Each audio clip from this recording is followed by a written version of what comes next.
7.1.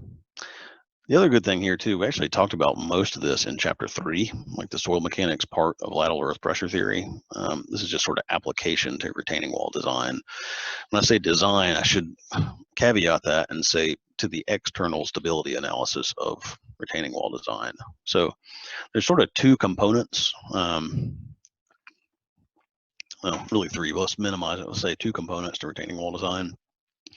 There's internal stability analysis and external stability analysis. And I'll say geotechs usually use those phrases.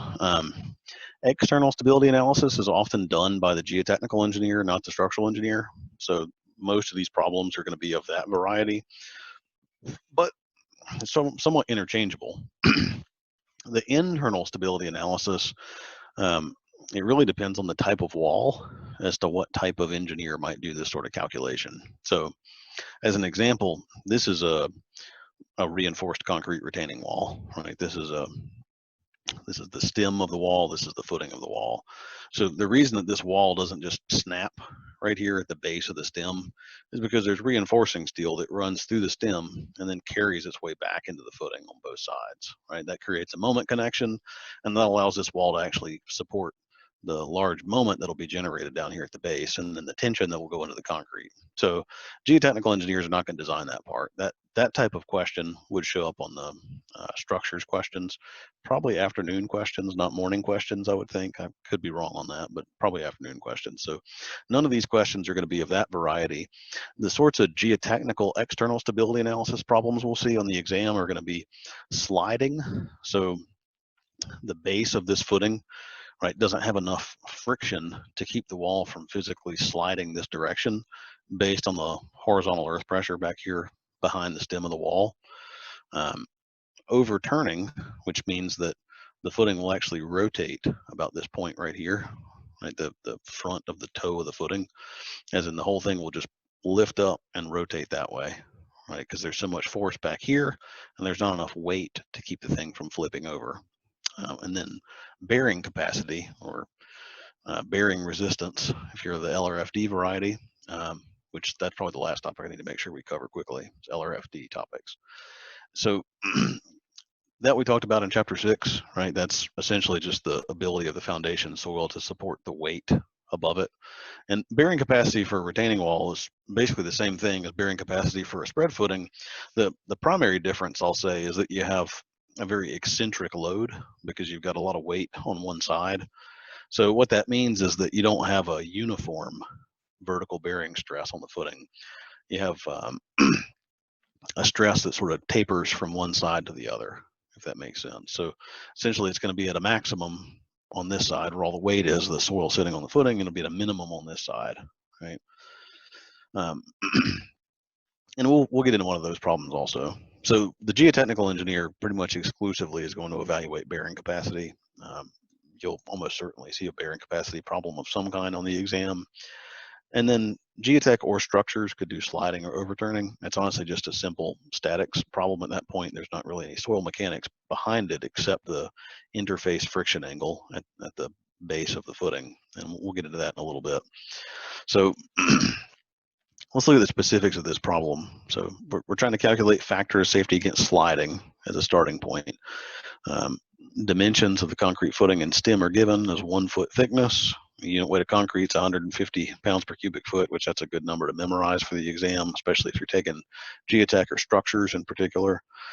And then total unit weight, Ka, which remember is the coefficient of horizontal earth pressure, delta, which is the interface friction angle of the soil down here. So this characterizes the interface friction in between the soil and the bottom of the footing. And that's important because if you remember from physics, right, the normal stress, right, the weight or vertical load pushing down creates a normal stress about the bottom of that footing. And then when you apply a shear to it or a horizontal force, the shear resistance, V, at the base of the footing between the concrete and the soil is essentially just the normal stress divided by, the normal stress times a friction factor, mu. Right, mu is kind of a physics term where the tangent of the interface friction angle delta is equal to mu. Right, so we'll look at that in your notes. Just wanted to preface this. So if you turn to chapter 7 in your notes,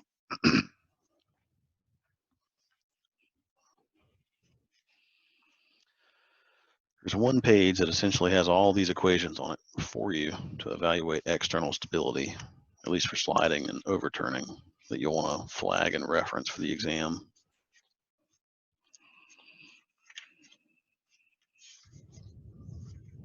Page 7-2. And there's a couple changes I want you to make to your notes. Just found it's a little bit easier to explain some of these topics this way. Okay, so first thing I would say is let's just look at the equations that are on here, right?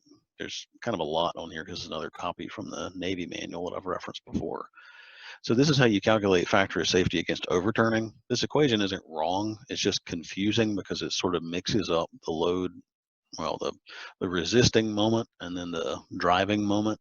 So a simple way to think about the factor of safety against overturning is that it's the sum of the resisting moments, MR, divided by the sum of the driving moments, MD. And based on how these variables are defined in these figures, there's 4 different types of what are effectively gravity retaining walls. These are all concrete, simple types of retaining walls that are all evaluated effectively the same way. It defines the different forces that go into this equation. All right, so factor of safety against overturning, sum of resisting moments. Let's look at the numerator of this equation. So W is just weight as defined up here. So let's maybe look at probably the most likely type of wall you'd see on the exam or in practice is this type of wall, is a cantilevered wall. The reason for that is because it's just more cost effective to use less concrete and use a little bit of reinforcing steel to carry some tension. Whereas these other types of walls have lots and lots of concrete in them. So think about how old concrete dams were built in the 1920s, for example. And again, not to make fun of our DOT friends, but DOT has a standard detail, this little gravity wall detail that's used pretty frequently in practice, but it's typically a really short wall, like something 4 feet tall or something. This is not a massive retaining wall. So it's just weight, essentially, that keeps this thing from turning over or sliding. So it's a real simple wall design that doesn't really rely on needing much reinforcing steel to carry tension. But again, this is the type of wall you're most likely to see. So let's look at the inputs here. So weight, W, as defined here, is actually a sum of the individual weights, right? It's what's really being expressed here. So there's weight of the stem, there's weight of the concrete footing, and there's weight from this block of soil back here. It's actually sitting on the concrete footing or the heel of the footing. This is the toe, the front, and this is the heel, the part the soil is sitting on. So those things are W, they're individual components of W times A, which is defined as the moment arm for those forces.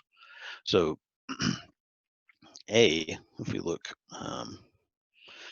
actually where it's actually defined, here's one location where A is actually defined for weight. A is just simply the horizontal distance from the centroid of that individual member where you've calculated weight over to the toe of the footing. All right, so in this case, A is being shown to the centroid of this concrete wall. It's kind of simple there. The reason A is not shown specifically on this figure is because there's actually 3 different A's or 3 different moment arms, right?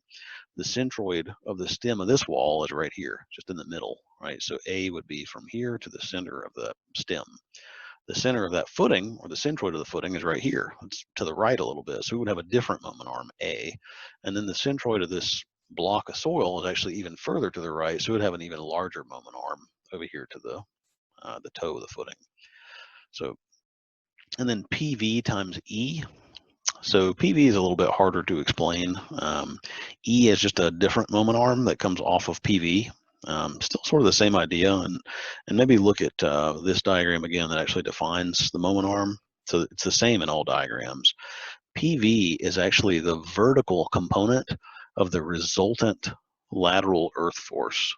So it's kind of a mouthful, resultant lateral earth force, as defined here, which is PA. So this is the resultant force from the active earth pressure, PA.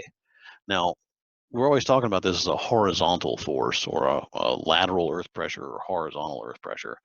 But in reality, if you have an inclined wall, right, PA just acts normal or perpendicular to the inclination of that wall. and it could be further inclined by interface friction in between the soil and the back of the wall. Those are two things that could affect the inclination of it, or by the back slope behind the wall.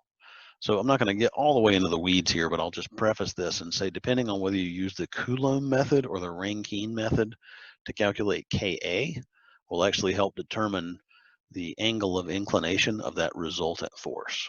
Right, so the Rankine method is more limited than the Coulomb method. It only can consider one of those three variables I just mentioned, and that would be the angle of the back slope behind the wall, beta, if you remember that. Going all the way back to chapter 3, where we defined how to calculate Ka values.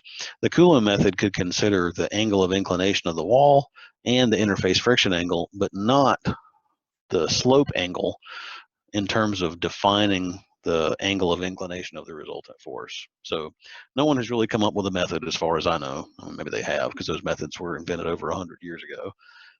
At least it's used in practice to determine the angle of inclination of that force based on those three variables. Very unlikely you would see a PE exam question that required knowledge of that subject. But you could very well be given a problem that looks exactly like this, where they say this is the angle of inclination of this force. Maybe you get an afternoon exam question that has an inclined back wall, but no interface friction and no back slope. I think they'd probably give you sort of a softball, or at least require that you recognize that this force is going to act normal to the angle of inclination of that back wall, in which case you'd have a horizontal component and a vertical component, so pH and PV of that resultant lateral earth pressure force, that PA. So if you had a PV that was greater than 0, then you would include that in this calculation, PV times E, where E, again, is just the moment arm from the toe of the footing all the way over to the centroid of wherever PV actually occurs, which would be 1/3 of the way down that triangular distributed load, or H over 3 up from the base of the wall. So in our case, long explanation, PV is going to be equal to 0. We'll go back to that in just a second. And that's divided simply by this one force, pH times B. Again, this oversimplifies things a little bit. pH is just intended to say that this is the resultant horizontal force from the active earth pressure. In reality, this could also be water pressure. Right? It could be water pressure trying to push the wall over as well. But if it's just, and it could also be surcharge from like a construction equipment or traffic loading on the top that creates a horizontal force. But for the purpose of this discussion, it's just lateral earth pressure for this simplifying equation here. So simple equation for overturning. Our problem requires what we evaluate resistance against sliding. So sort of the same deal here. The variables are defined the same way.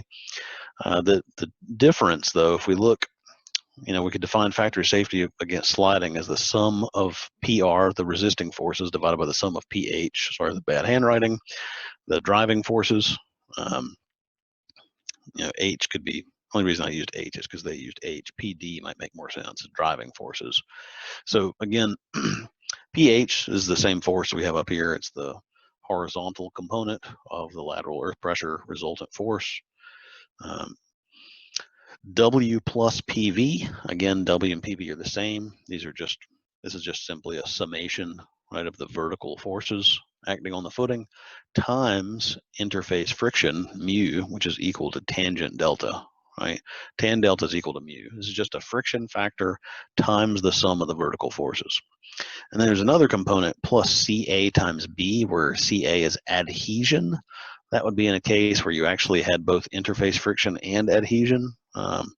Very, very rarely in practice would we ever rely on adhesion. This is a very unreliable value, but essentially if you had silts or clays at the base of the footing, you theoretically would have cohesion in the silt or clay, and then it would stick to the bottom of the footing, right? Sort of a very approximate way to talk about it. So maybe a fourth or half the cohesion value, sort of rule of thumb numbers for what the adhesion might be. Again, probably not going to see any adhesion values on the exam for this type of problem, because this is almost never used in practice because it's unconservative to do so. So now that we have some context, we can write out this problem or this equation, help solve our problem, see what variables might be missing. So factor of safety against sliding, FS, is W plus PV, right, times tan delta plus Ca times B divided by pH.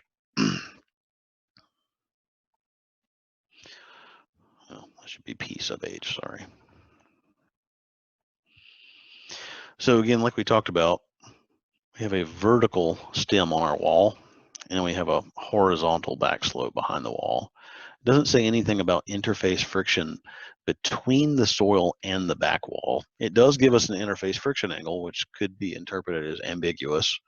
Most likely, if you see this value with no other explanation given, it simply means the interface friction between the bottom of the footing and the soil. The problem statement will almost certainly tell you if you should rely upon interface friction between the back wall and the soil. And when I say should rely upon, it's because having this to rely upon actually reduces the lateral earth pressure on the wall. And the reason it reduces it is because it changes the angle of inclination of the force from being purely horizontal to being both a vertical and horizontal component, right? The angle of inclination of that force is actually directly a function of that interface friction angle. So having more vertical force is good, and then less horizontal force is also good for the stability of the system. So that's why it's conservative to just ignore that value. Now, again, on the exam, it would tell you explicitly if you should include it. So, and the fact that Ka is 0.35, you could almost surmise that they didn't include it, because otherwise this number would be less than that for an interface friction angle of 24 degrees, but I don't need to get on all those details. Regardless, PV is equal to 0, right? Ca was not given, so it's also equal to 0. Never assume Ca unless they give it to you specifically.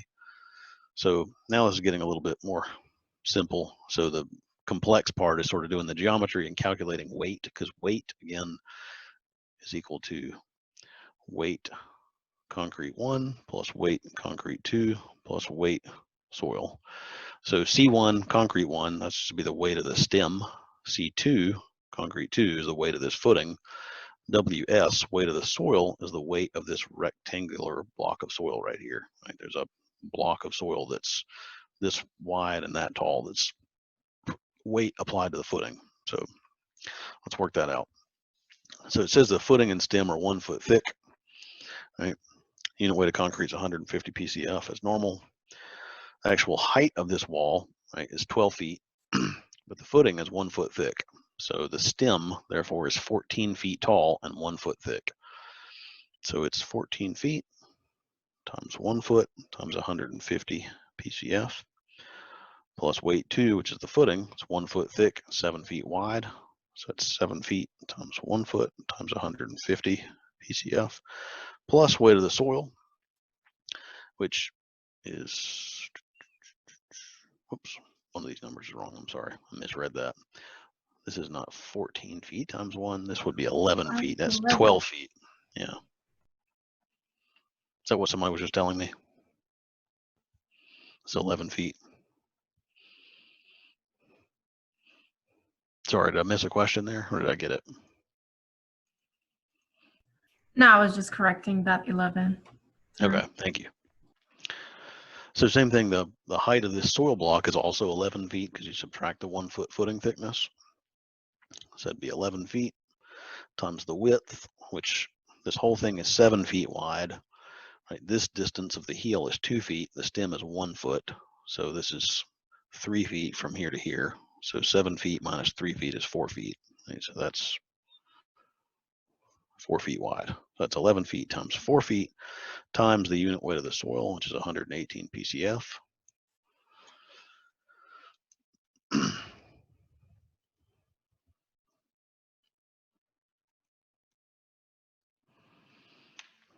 If I did that right, 7892 PSF. Excuse me, not PSF, pounds per foot. So it's pounds per foot based on how the units work out, right? Because that's foot times pounds per cubic foot, which leaves you with pounds per foot. Pounds per foot where the foot is into and out of the page, right? It's like unit length of retaining walls. What to think about that? All right, so now let's substitute these values in. Remember from chapter 3 how to calculate pH. And again, Ka was given. But we'll turn back to that page real quick, our notes.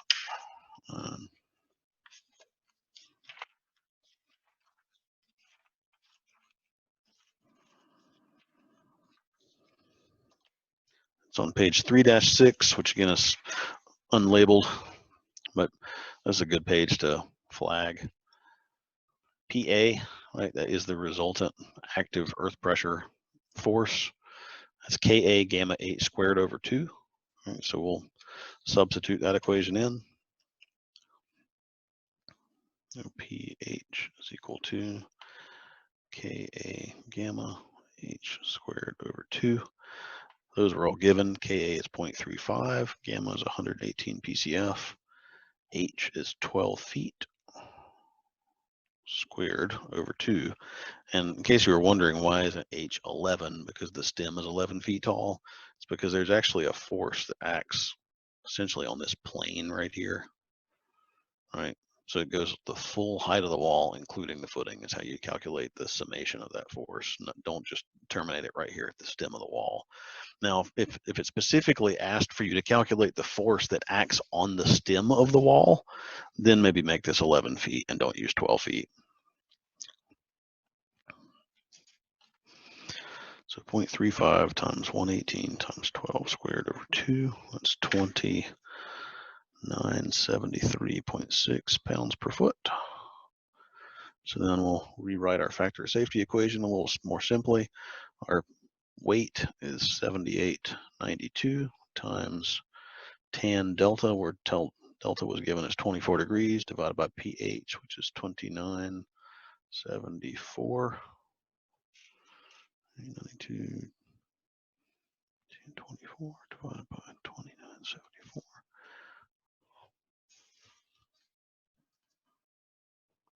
1.18, I think. I did that math right. Anybody else get that number? Yeah, that's right. All right. And again, I'd probably second guess myself with that number too on the exam if I was taking it, because I'd say, wow, that's 1.18. This number is really specific. That 1.25 to 2. I've got 3 significant figures there. Probably second guess myself, but again, just reading most nearly, very likely the exam questions are going to be off by a few percent of what you end up calculating. That doesn't mean you did it wrong. They probably did that on purpose just to kind of make you second guess yourself. So don't second guess yourself.